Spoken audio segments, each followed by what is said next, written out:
This is topic N43, equations and graphs of inverse functions. Okay, on the last lesson we just learned how to find the equation of the inverse. That was on N42 lesson.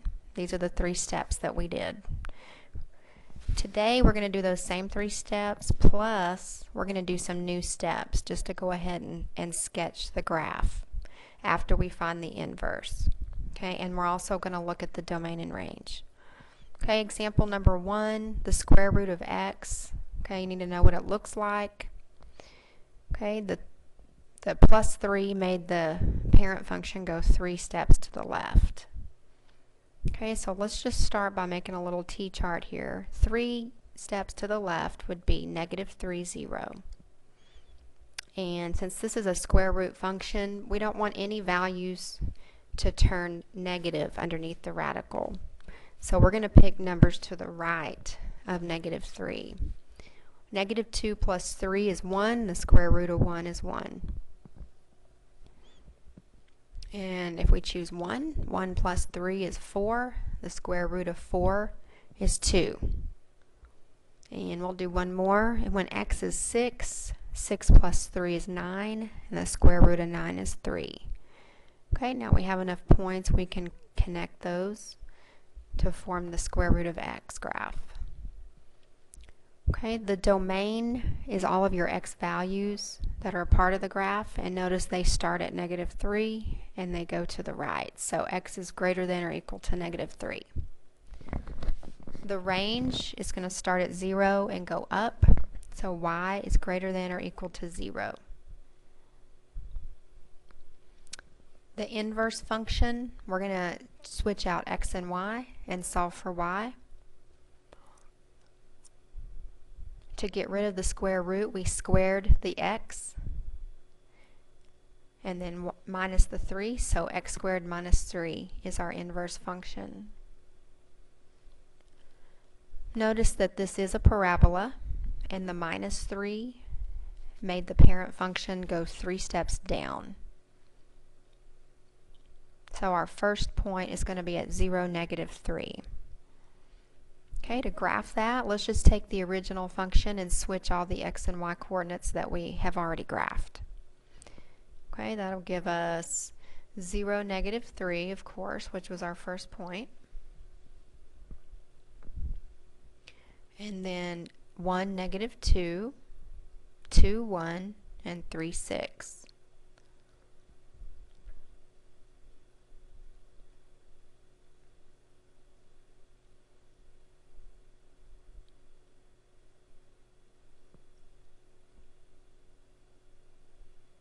Okay, notice when we graph those, that part of the parabola is the inverse graph of the square root of x.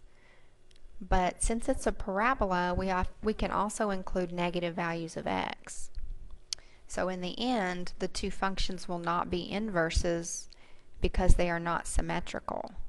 Only part of the graph is symmetrical.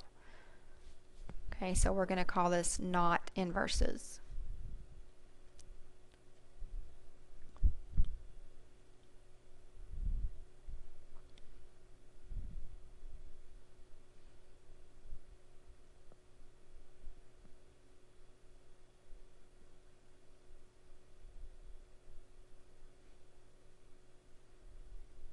Just those 2 parts of the graph are inverses, but since the parabola goes to the left as well, we cannot include that whole thing as the inverse.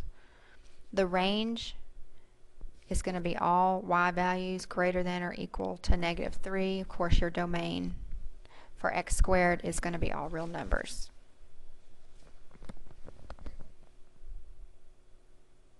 Okay, example 2, 2x plus 7.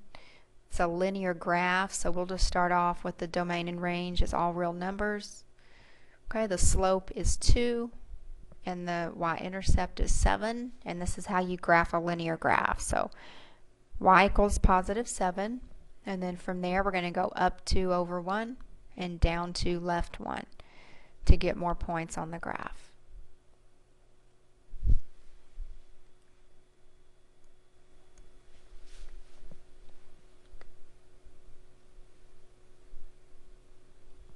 That's the graph of y equals 2x plus 7.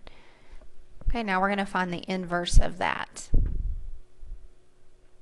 X is equal to 2y plus 7. We switched out x and y.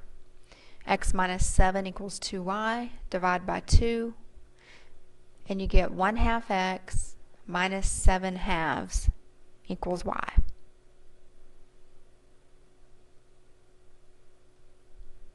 Okay, looking at your y-intercept, it is negative 7/2. 7 divided by 2 is 3.5. So negative 3.5. Make sure you put your mark in between, right in the middle. And then we go up 1 over 2, up 1 over 2, up 1 over 2 until you get all your points.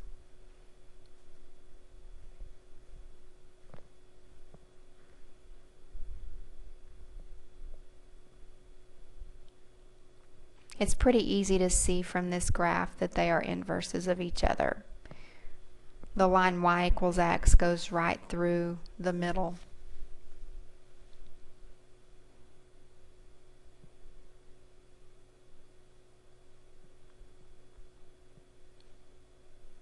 Okay, we're going to pick a few points off the original graph. 0, 7. We've got negative 3, 1, and negative 4, negative 1. Okay, if we switch those points, then we can check to make sure that it is the inverse. We're going to check the inverse points. So negative 1, negative 4, 1, negative 3, and 7, 0. All right, negative 1, negative 4 is on the graph of the inverse. 1, negative 3 is also on the graph, and 7, 0. So that is another way to graph that, rather than just doing your slope and your y-intercept. If you already know the original graph, you can just switch your x and y coordinates so that you can get a new set of points for the inverse. Okay, and the domain and range, since it is a linear function, it's going to be all real numbers as well.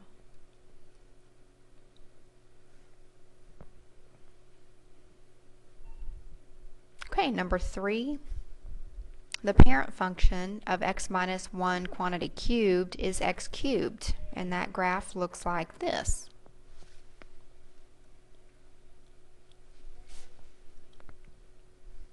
And the minus 1 shifted the original parent function to the right one step. So we're going to start at 1, 0. That's going to be our first point.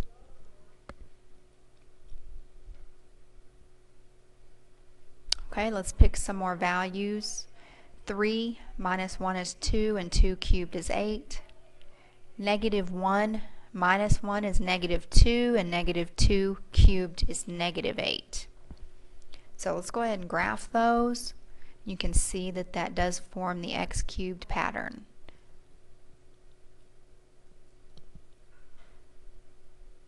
The domain and range are both all real numbers. There are no restrictions on this function.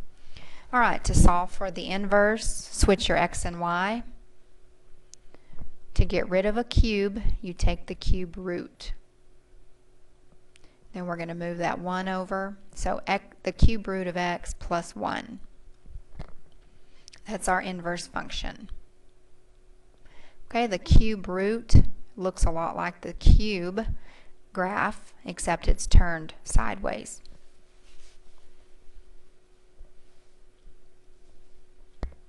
Okay, and then that plus 1 took the parent function up one step from 0. So 0, 1 is going to be the first point on that graph.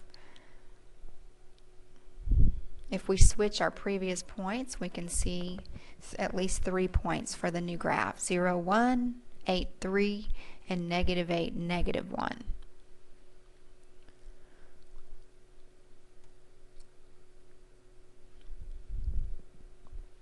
It's kind of hard to draw sideways. I always seem to mess up when I try to do this. Yeah, I'm going to have to redraw that.